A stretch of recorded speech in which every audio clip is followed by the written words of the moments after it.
എന്നാലും എൻ്റെ കണ്ണ.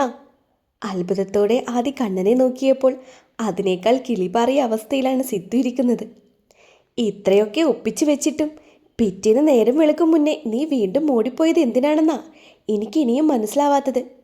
ആദിയുടെ സംശയങ്ങൾ തീരുന്നില്ല.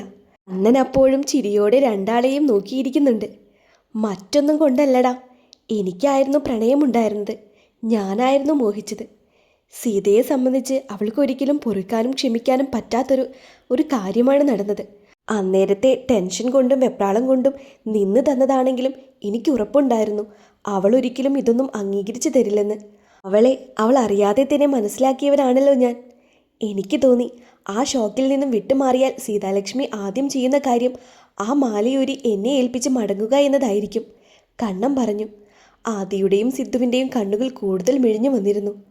ഞാനിവിടെ ഉണ്ടെങ്കിലല്ലേ അവൾക്കത് എന്നെ ഏൽപ്പിക്കാനാകൂ. ഞാനില്ലെങ്കിൽ മുത്തശ്ശി. ഇതിലേതെങ്കിലും ഒരു ഓപ്ഷനെ അവൾ തിരഞ്ഞെടുക്കൂ എന്ന് എനിക്ക് തോന്നി. ഒന്ന് പോകും മുന്നേ മുത്തശ്ശിയോട് ചെറിയ രീതിയിൽ കാര്യം അവതരിപ്പിച്ചു. കണ്ണൻ വീണ്ടും രണ്ടാളെയും മാറി മാറി നോക്കി. ഏതോ ക്രൈം ത്രില്ലർ സ്റ്റോറി കേൾക്കാനിരിക്കുന്ന ഭാവത്തിലാണ് രണ്ടുപേരും ഇരിക്കുന്നത്. കണ്ണന് ചിരി വരുന്നുണ്ട് ആ കാഴ്ച കണ്ടപ്പോൾ. ആ മാല അവളെന്നെ തിരികെ ഏൽപ്പിച്ചാൽ പിന്നീടൊരിക്കലും എൻ്റെ പ്രണയം അവിടെ സ്വീകരിക്കപ്പെടില്ല. അവളോട് തോന്നുന്ന സിമ്പതിയായിട്ട് മാത്രമേ അവൾക്കത് മനസ്സിലാകൂ. ഞാനിവിടെ ഇല്ലെങ്കിൽ അവളാ മാല ഞാൻ തിരികെ വരുന്നത് വരെയും സൂക്ഷിച്ചുകൊണ്ട് നടക്കും. തന്നെ ചതിക്കാൻ കൂട്ടുനിന്നവരോടുള്ള ദേഷ്യം കൊണ്ട് അതൊരിക്കലും അവൾ അവരെ ഏൽപ്പിക്കില്ല. കണ്ണൻ ചിരിയോടെ പറഞ്ഞു. എടാ, നിനക്ക് ഇത്രയും ബുദ്ധിയുണ്ടായിരുന്നോടാ? തിരിച്ചറിഞ്ഞില്ലല്ലോടാ. സിദ്ധു കണ്ണനെ നോക്കി വല്ലാത്തൊരു ഭാവത്തിൽ പറഞ്ഞു. ഇതൊക്കെ എന്ത്?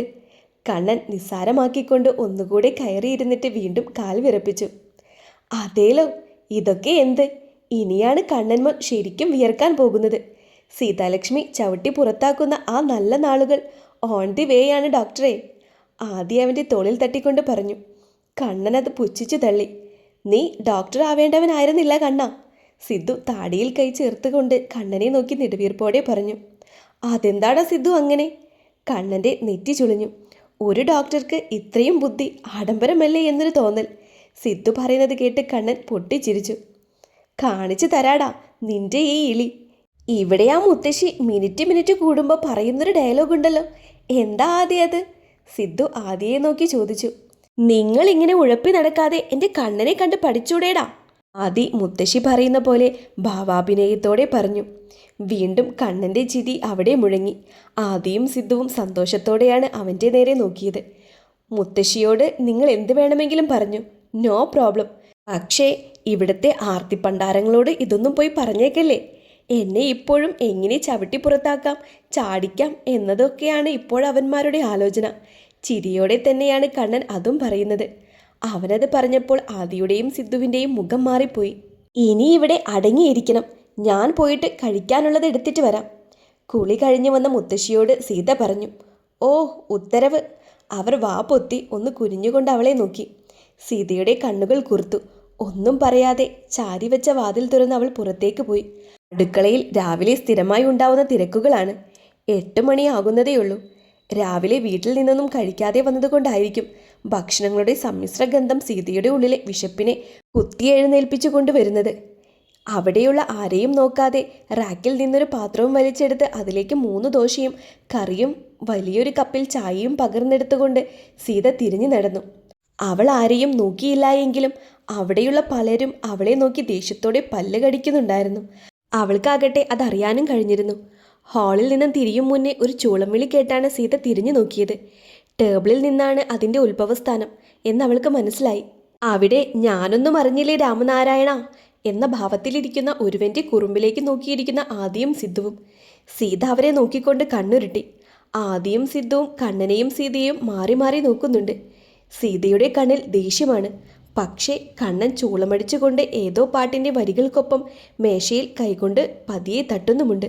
അവൻ അവളെ ശ്രദ്ധിക്കുന്നില്ല എന്നറിഞ്ഞതും സീത നോട്ടം മതിയാക്കി പല്ല് കടിച്ചുകൊണ്ട് അകത്തേക്ക് പോയി. സമ്മതിച്ചു, ഒടുക്കത്തെ ധൈര്യം തന്നെ. നിന്നിൽ എനിക്ക് വിശ്വാസമുണ്ടടാ മോനെ. ആദി കണ്ണൻ്റെ തോളിൽ തട്ടി. കണ്ണൻ ചിരിച്ചുകൊണ്ട് അവൾ പോയ വഴിയെ നോക്കി. ഇതെന്താ പോയ പോലെയല്ലല്ലോ തിരികെ വരുന്നത്? ആരെങ്കിലും എന്തെങ്കിലും പറഞ്ഞോ മോളെ? മുന്നിലേക്ക് ഭക്ഷണമെടുത്ത് വെക്കുന്നവളുടെ മുഖത്തിന് വല്ലാത്ത കടുപ്പമുണ്ടെന്ന് തോന്നിയിട്ടാണ് മുത്തശ്ശി സീതയോട് അങ്ങനെ ചോദിച്ചത്.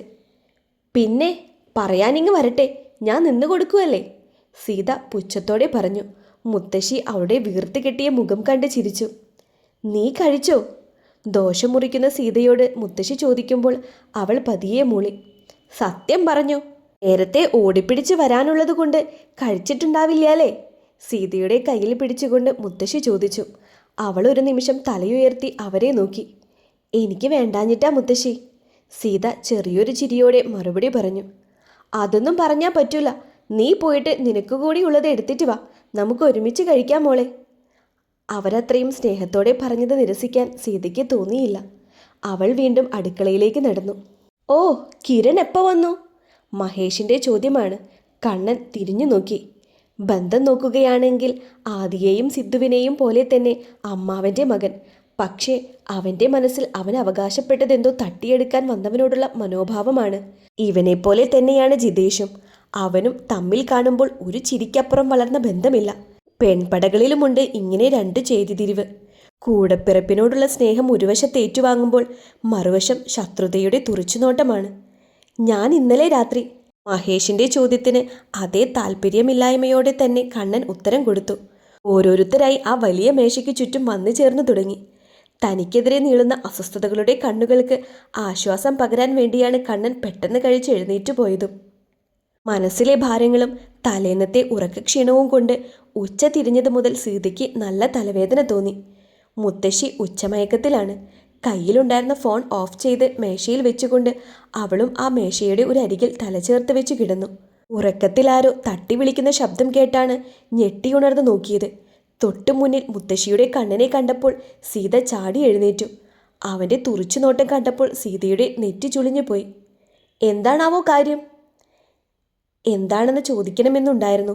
പക്ഷേ അവനോട് നേർക്കുനേർ നിന്നിട്ട് മിണ്ടാനാകുന്നില്ല. ഇങ്ങനെ കൂർക്കം വലിച്ച് കിടന്നുറങ്ങാനാണോ ദുർഗാലക്ഷ്മി നീ ശമ്പളം വാങ്ങുന്നത്?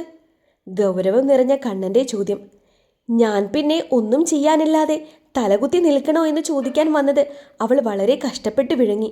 ആ ചോദ്യം അവളുടെ മുഖത്തു നിന്നും കണ്ണൻ തിരിഞ്ഞു പിടിച്ചിരുന്നു. മുത്തശ്ശി ഉറങ്ങി. കിടക്കയിലേക്ക് ചൂണ്ടി പറയാൻ വന്നത് സീത പാതിയിൽ നിർത്തി. മുത്തശ്ശി ചിരിച്ചുകൊണ്ട് അവളെ നോക്കിയിരിക്കുന്നു. ഓഹോ, മുത്തശ്ശിയും മുത്തശ്ശിയുടെ കിണ്ണനും മനുഷ്യനെ ചുറ്റിക്കാൻ ഇറങ്ങിയതാണല്ലേ? സീതയുടെ മുഖം ചുവന്നു. നുള്ളിപ്പെറുക്കി പറഞ്ഞ് നിമിഷങ്ങൾ കൊണ്ട് ദേഷ്യത്താൽ ചുവന്നു പോയ സീതയുടെ മുഖം ഗൗരവത്തോടെ നോക്കിയിരിക്കുകയാണ് കണ്ണൻ. അവൻ അവളോട് ആ നിമിഷം വാത്സല്യമാണ് തോന്നിയത്. ആരോ പറ്റിച്ചു പോയതിന് പിണങ്ങി നിൽക്കുന്ന ചെറിയൊരു പെൺകുട്ടി. വടി പോലെ ഇരിക്കുന്ന ആ സാധനത്തിനെയാണോ ദുർഗാലക്ഷ്മി നീ ഉറങ്ങിയെന്ന് പറഞ്ഞത്? കഷ്ടം. കണ്ണൻ വീണ്ടും അവളെ ദേഷ്യം പിടിപ്പിക്കാൻ തന്നെ ശ്രമിക്കുകയാണ്. കിണ്ണൻ ഇപ്പോൾ എന്താ വേണ്ടേ? ഞാനും അതുപോലെ ഇരിക്കണമെന്നാണോ? കണ്ണനെ നോക്കി സീത പെട്ടെന്ന് ചോദിച്ചു. എന്തോന്ന്? അവൾ പറഞ്ഞത് വളരെ വ്യക്തമായിട്ട് കേട്ടിരുന്നുവെങ്കിലും കണ്ണൻ വീണ്ടും നെറ്റി ചുളിച്ചുകൊണ്ട് ചോദിച്ചു. രണ്ടുപേരുടെയും ഭാവം കണ്ട് മുത്തശ്ശി കിടക്കയിലിരുന്ന് ചിരിക്കുന്നുണ്ട്. ഞാൻ എന്താ ചെയ്യേണ്ടതെന്ന് സീത ഇപ്രാവശ്യം ചോദ്യം അല്പം വെട്ടിച്ചുരുക്കി. നീ എന്താ എന്നെ വിളിച്ചത്? കണ്ണൻ വീണ്ടും അവളുടെ അരികിലേക്ക് നീങ്ങി നിന്നുകൊണ്ട് ചോദിച്ചു. അല്പം പോലും അനങ്ങാതെ സീത നെഞ്ചിൽ കൈകെട്ടി അവൻ്റെ നേരെ നോക്കി നിന്നു. ഇയാൾക്ക് എന്നെ തോന്നുന്നത് വിളിക്കാമെങ്കിൽ അതെനിക്കുമാകാം. ഒട്ടും പതറാതെ സീതയുടെ മറുപടി. കണ്ണൻ്റെ മുഖം തെളിഞ്ഞു. വിചാരിച്ചതിനേക്കാൾ മിടുക്കിയാണല്ലോ സീതാലക്ഷ്മി നീ. മനസ്സുകൊണ്ടവൻ അവളെ ഒന്നുകൂടി ചേർത്ത് പിടിച്ചു. ഒന്ന് നിർത്തൻ്റെ കണ്ണാ നീ. വന്ന് കയറിയപ്പോൾ മുതൽ തുടങ്ങിയതല്ലേ എൻ്റെ മോളെ ഇട്ട് വട്ടുപിടിപ്പിക്കുന്നത്. ഇനി അടി മേടിക്കും നീ. കിടക്കയിലിരുന്ന മുത്തശ്ശി പറഞ്ഞത് കേട്ട് സീത പുരികമുയർത്തി കണ്ണനെ നോക്കി. അവളുടെ മുഖത്തെ വിജയച്ചിരി. നിനക്കുള്ളത് ഞാൻ തരാട്ടോ ദുർഗാലക്ഷ്മി. ഇപ്പോൾ പോയിട്ട് ഇച്ചിരി ധൃതിയുള്ളതാ. കണ്ണൻ കണ്ണുരുട്ടി പറഞ്ഞത് സീത പുച്ഛിച്ചുകൊണ്ട് നേരിട്ടു. പോയിട്ട് വരാട്ടോ മുത്തശ്ശി. സീതയെ ഒന്നുകൂടി കനപ്പിച്ചു നോക്കിക്കൊണ്ട് കണ്ണൻ മുറിയിൽ നിന്നും ഇറങ്ങിപ്പോയി.